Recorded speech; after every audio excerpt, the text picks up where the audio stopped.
গৌর বর্ণ নধর দেহ, নাম শ্রীযুক্ত রাখাল। জন্ম তাহার হয়েছিল সেই যে বছর আকাল। গুরুমশাই বলেন তারে, বুদ্ধি যে নেই একেবারে, দ্বিতীয় ভাগ করতে সারা 6 মাস ধরে নাকাল।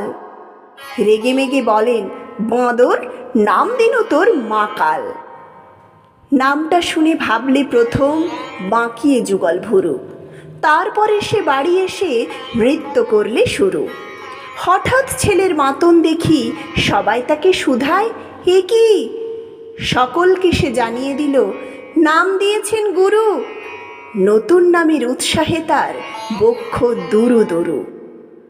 কোলের পরে বসিয়ে দাদা বললে কানে কানে, গুরুমশাই গাল দিয়েছেন, বুঝিস নে তার মানে? রাখাল বলে, কখনো না, মা যে আমায় বলেন শোনা, সেটা তো গাল নয়, সে কথা পাড়ার সবাই জানে। আচ্ছা, তোমায় দেখিয়ে দেব, চলো তো ওইখানে। টেনে নিয়ে গেল তাকে পুকুর পাড়ের কাছে।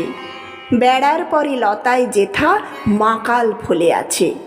বললে, দাদা সত্যি বলো, শোনার চেয়ে মন্দ হলো?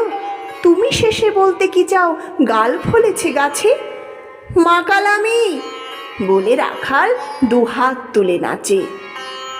দোয়াত কলম নিয়ে ছোটে, খেলতে নাহি চায়। লেখাপড়ায় মন দেখে মা অবাক হয়ে যায়।